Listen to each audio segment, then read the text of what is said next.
Welcome back to Simplifying Synthesis. In this video, we're going to look at the total synthesis of Ocellatusone C.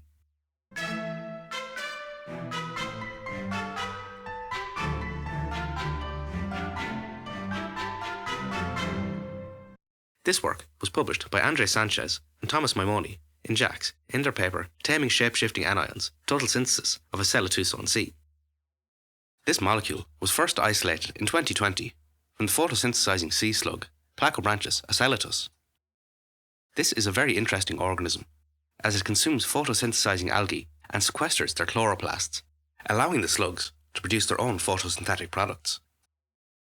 Ocellatusone C contains a bridged bicyclonanion framework, which is an important molecular architecture found in over 1,000 natural products.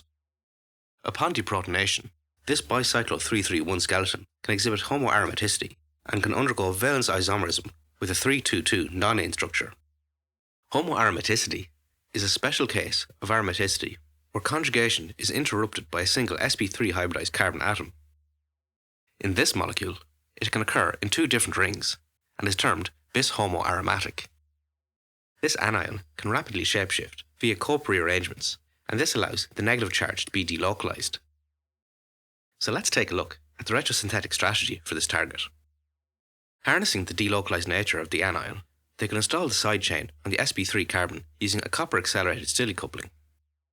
The enone could be introduced using a boron-mediated allylic oxidation, while the Enol-Ether could be installed using enone isomerization and a hemiacetal dehydration. The synthesis starts with bicyclo 331 non-2,6-diene, which is a C2 symmetric ketone that can be easily synthesized from 3-pentanone. This is first reduced by lithium aluminium hydride and was then reacted with MCPBA to carry out an epoxidation reaction, forming the product as a single isomer in a 66% yield. This is likely due to hydrogen bonding from the hydroxyl group, which guides the MCPBA to one face of the molecule. In the next step of the synthesis, the epoxide was opened using an alkoxide-directed deprotonation. Isopropyl magnesium bromide first deprotonates the hydroxyl group, and this generates an alkoxide that can coordinate to another equivalent of the Grignard. This directs it to selectively deprotonate the endocyclic carbon, promoting an elimination reaction and the opening of the epoxide. This was in preference to the deprotonation of the exomethylene group, which was also observed as a byproduct, with a 10:1 ratio between the two compounds. The structure of the product was confirmed using X-ray crystallography. Taking this forward, it was oxidized using IBX. The hydroxyl group attacks the iodine center and displaces hydroxide, in addition to the loss of a proton from the hydroxyl group, overall eliminating an equivalent of water. An intramolecular hydrogen abstraction then occurs, oxidizing the carbon-oxygen bond to a carbonyl. This occurred on both hydroxyl groups present in the molecule, producing the diketone in a 78% yield. With this enone constructed, they then carried out the challenging allylic deprotonation. Reaction with potassium HMDS at -78 degrees deprotonated the allylic position, generating the anion, which could be trapped with TBS triflate to generate a Barbaralone intermediate in a 78% yield, and the structure was definitively proven using X-ray crystallography. Interestingly, when they quenched this reaction with aqueous sodium bicarbonate, they generated a product with a 3-2-2 ring system, most likely arising from a co-rearrangement, followed by fragmentation of the cyclopropoxide. This 3-2-2 ring system could be isomerized back to the Barbaralone framework. As before, it was deprotonated with potassium HMDS, forming the shapeshifting anion, which again could be trapped with the silyl group, in this case TIPS triflate. Taking this forward, it was reacted with bis-benzonitrile palladium dichloride. This cleaved the TIPS group and generated an anion that could coordinate to the palladium, forming a bridged complex that could be crystallized and its X-ray structure determined. They found that it was necessary to preform this palladium complex prior to the Stille coupling, as catalytic approaches to this reaction produced unsuccessful yields. This Stille coupling was conducted in the microwave using copper chloride as an additive. This undergoes transmetallation with the stannane and creates a more reactive intermediate.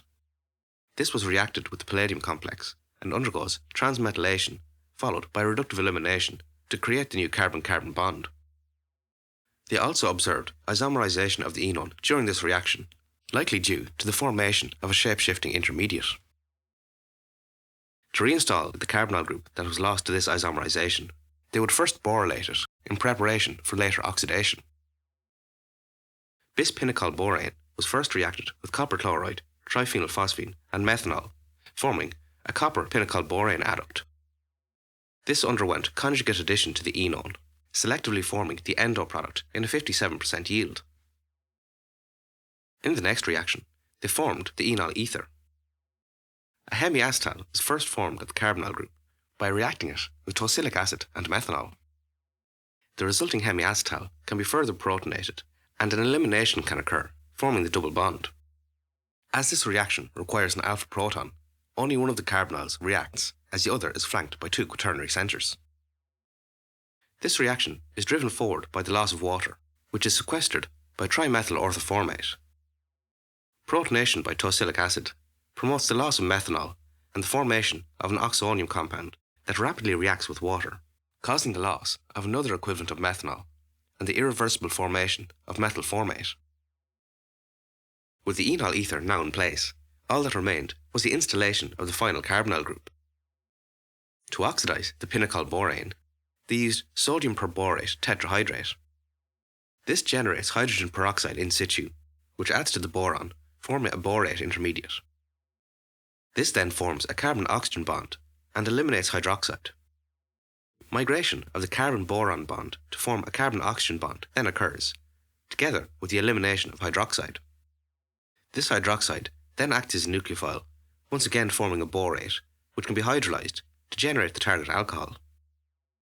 This product was not isolated, and instead, the crude was directly reacted with IBX, oxidizing the hydroxyl group to a carbonyl with a 44% yield over 3 steps.